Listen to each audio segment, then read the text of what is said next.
हरियाणा के नूंह और मेवात इलाके में जिस तरह से शोभा यात्रा के दौरान जिस तरह से दंगा की खबर आई, जिसके बाद से 3-4 घंटा लगातार नूंह और मेवात का इलाका जलता रहा और हरियाणा के मुख्यमंत्री मनोहर लाल खट्टर इस आग का बैठकर तमाशा देख रहे थे। क्योंकि जब मनोहर लाल खट्टर से पूछा गया कि ये जो दंगा हुआ इसे रोका भी जा सकता था, हरियाणा में जो यह नूंह और मेवात के इलाके में हुआ, तो उस पे मनोहर लाल खट्टर का कहना था कि वह हर एक इंसान का सुरक्षा नहीं कर सकते हैं। तो साहब, आप मुख्यमंत्री काहे बने हैं? ढोलक और झाल बजाने के लिए? आइए इसी पर विस्तार पूर्वक बात करते हैं, चर्चा करते हैं। नमस्कार, मेरा नाम विश्वजीत कुमार और आप देख रहे हैं वाक फॉर इंडिया न्यूज। हरियाणा के मुख्यमंत्री मनोहर लाल खट्टर, जो अपने बयानों के वजह से काफ़ी चर्चाओं में रहते हैं, यह हरियाणा में कानून व्यवस्था को सही तरीके से लागू कराने में बुरे तरीके से नाकाम दिखाई दे रहे हैं। लेकिन अपना पीठ इस तरह से थपथपाते हैं जैसे ये हरियाणा वासियों के लिए बहुत बड़ा बड़ा काम किए हों। आज तक पानीपत का जो गंदा नाला है वो साफ़ नहीं हुआ। पानीपत में एक बरसात की पानी में नाला सड़क पे है कि सड़क नाला में बह रहा है, समझ में नहीं आता है। और जिस तरह से मनोहर लाल खट्टर का बयान आया, ये जो नूंह और मेवात के इलाके में जो दंगा हुआ जिसे रोका जा सकता था, लेकिन 3-4 घंटा तक जिस तरह से असामाजिक तत्वों का और दंगाइयों का तांडव नूंह और मेवात के इलाके में देखने को मिला, जहां आम जनता काफ़ी परेशान हुआ। आम जनता का जो रोजी रोजगार है उसको काफ़ी धक्का पहुंचा। कितने दुकान को जला दिए गए, और दुकान हिंदू का भी था और मुस्लिम का भी था। मरने वाला हिंदू भी था और मुस्लिम भी था। ये लोगों को समझना होगा।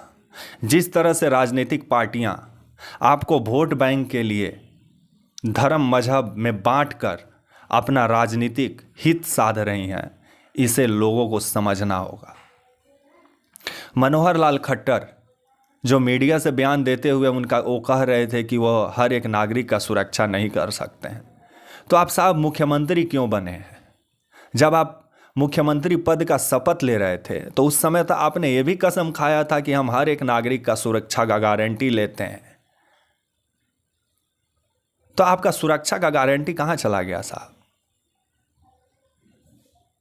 नूंह और मेवात के इलाके में हर साल शोभा यात्रा निकलता था शिव मंदिर से, प्राचीन शिव मंदिर से। लेकिन क्यों नहीं उस समय पत्थरबाजी हो जाता था? अभी क्यों पत्थरबाजी हुआ? इससे भी 2-3 दिन पहले जिस तरह से आपका जो खुफिया विभाग है वो जिस तरह से इनपुट दे रहा था, जिस तरह से और भी अधिकारियों को इनपुट मिल रहा था कि यहाँ का माहौल ख़राब हो सकता है, क्योंकि जिस तरह से फेसबुक पोस्ट पे एक बीजेपी के ही मतलब वो काफ़ी करीबी आदमी माना जाता है, मनु मानेसर, जो बजरंग दल का नेता भी है, वो नूंह और मेवात के इलाके में बोलता है कि हम आ रहे हैं, और जिसके बाद से तुम्हारा जीजा जी आ रहे हैं, स्वागत नहीं करोगे, ऐसा कहना था मनु मानेसर का। जिसके बाद से ये आग फैलती है, उसके बाद से वहाँ का नूंह और मेवात के जो लोग हैं उनको ऐसा लगता है कि मनु मानेसर आया है, जिसके बाद से ये हिंसा अपना विकराल रूप लेता है। ये वही मनु मानेसर है जिसके ऊपर वही नूंह और मेवात के रहने वाले नासिर और जुनैद का हत्या का आरोप इसी के ऊपर लगा हुआ है, यही मनु मानेसर के ऊपर लगा हुआ है, जिसको लेके पहले से ही नूंह और मेवात के लोगों में काफ़ी गुस्सा था मनु मानेसर को लेके। और जिस तरह से मनु मानेसर 29 जुलाई के दिन वीडियो शूट किया और उसके बाद से जिस तरह से वो बोला कि वह नूंह और मेवात में आ रहा है और वह नूंह पर चढ़ाई करेगा, और भड़काऊ पोस्ट, जिसके बाद से ये हिंसा में ये भड़काऊ पोस्ट घी डालने का काम किया, जिसके बाद ये हिंसा भड़का।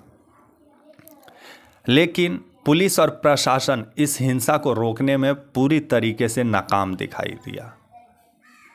जो मनोहर लाल खट्टर साहब अपने पुलिस और प्रशासन का जो व्यवस्था है उसको लेकर के हमेशा तारीफ करते हैं अपनी और अपना सरकार का, लेकिन वही मनोहर लाल खट्टर जब हरियाणा का एक इलाका जल रहा था तो चुपचाप बैठे हुए थे और 3-4 घंटा बाद उनको याद आया कि नहीं नहीं, ये आग शांत करना है।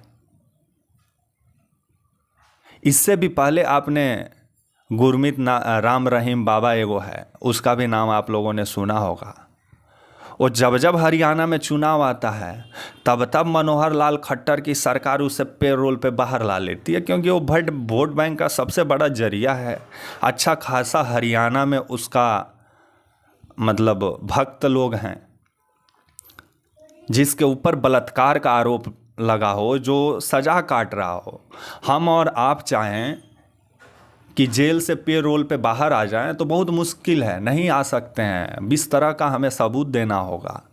लेकिन गुरमीत राम रहीम जैसा बलात्कारी बाबा जो हर चुनाव में हरियाणा में पहुंच जाता है, क्योंकि उसका अच्छा खासा वोट बैंक का अच्छा खासा तादाद है वोट बैंक का हरियाणा में, जिसको लेके गुरमीत राम रहीम को हर एक नेता अपना भगवान मानते हैं। इसी का नतीजा है कि गुरमीत राम रहीम अभी भी पेरोल पे बाहर है और आने वाला समय में यही गुरमीत राम रहीम है। जब इसे जेल शिफ्ट किया जा रहा था तो हरियाणा में दंगा हो गया था और मनोहर लाल खट्टर की सरकार उस समय भी कुछ नहीं कर पाई थी। तो ये मनोहर लाल खट्टर साहब सिर्फ किसानों के लिए बड़ा बड़ा बुलडोज़र लगाकर रोक सकते हैं दिल्ली आने से, लेकिन हरियाणा में जिस तरह से शराब की वजह से नौजवानों का भविष्य तबाह और बर्बाद हो रहा है, जहां स्कूल कॉलेज तो कम दिखाई देते हैं, लेकिन दारू का ठेका जितना हरियाणा में दिखाई देता है उतना तो हमें दिल्ली में नहीं दिखाई देता है।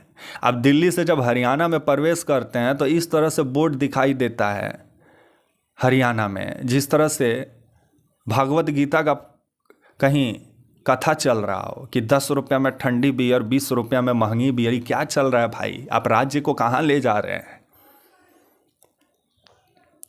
और वैसे भी हरियाणा में चुनाव जो होता है वो दारू पर ही होता है। जब पंचायत के चुनाव में दारू का ठेका फ्री हो जाए तो विधानसभा में क्या होगा, आप इसी से अंदाज़ा लगा लीजिए।